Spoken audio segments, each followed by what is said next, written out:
Trump has one fundamental flaw in his psyche. It's not the kind of thing people often talk about, but it is what's at the base of his behaviours and the issues with his personality. It's the same flaw that the entire ecosystem that exists around him has. All of his staff, his cabinet members, his key personnel, and the wider MAGA fan base. They all possess this fundamental flaw. And actually, I would go as far as to say we actually all possess it. It's something we all have to different degrees. But it certainly exists in a high degree amongst Trump supporters, Trump's personnel, all the people in MAGA world, and most of all, in Trump himself.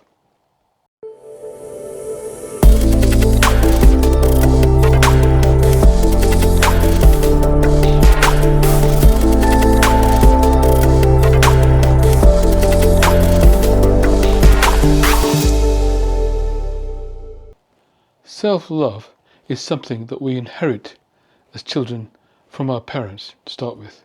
Not genetically, but through their behaviour towards us. The capacity of a parent to love its child is directly related to the capacity of a parent to love him or herself. So any lack of self-love that exists within parents will then get passed on to the children. You see, because they're not forgiving of or accepting of their own emotions and their own inner world, they are less forgiving of or accepting of the emotions or inner world of their children. So they'll be impatient and intolerant towards them.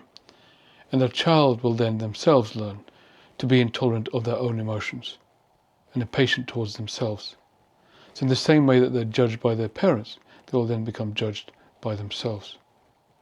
And so that lack of self-love, that lack of self-acceptance and tolerance of themselves will then be passed on to the child. Now we all do some of this, right? We all get intolerant sometimes towards our children of their emotions. And so what we're doing is we're passing on things that exist within us to our children. But it can happen certainly at extreme levels in certain families. Fred Trump, Donald Trump's father, had this to a very severe degree.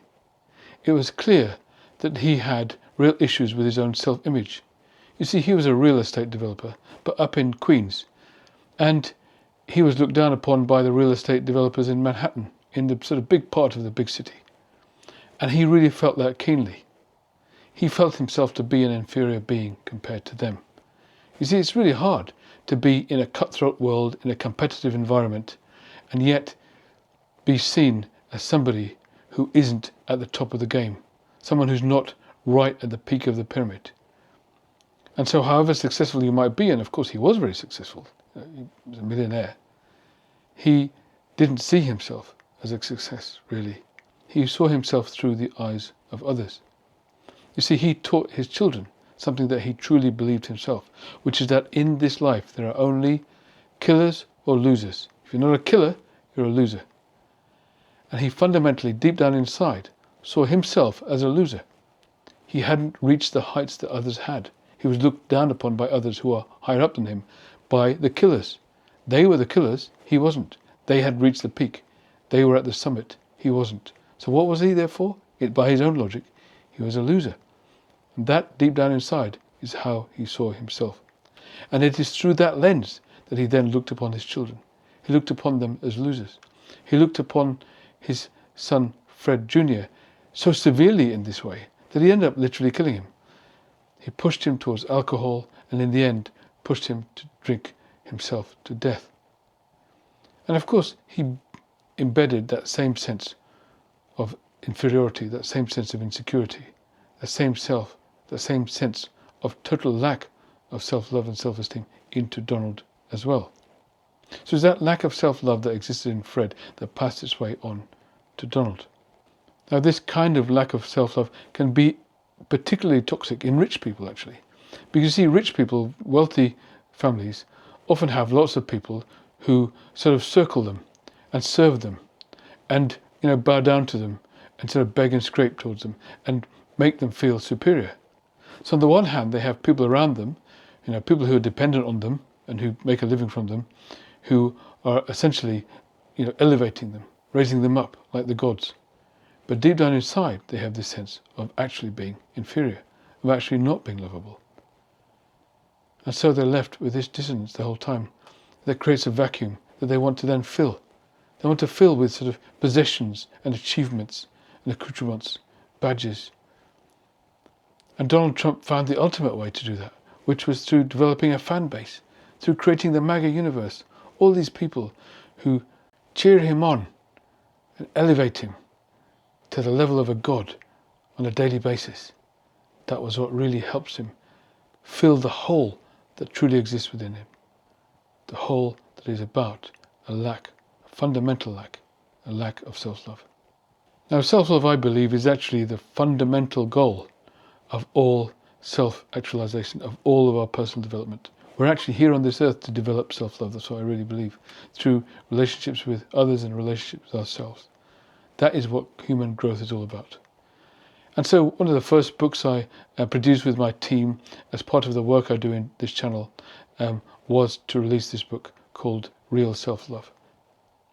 This is available now for anyone to buy, and members of the channel can actually get this book for free.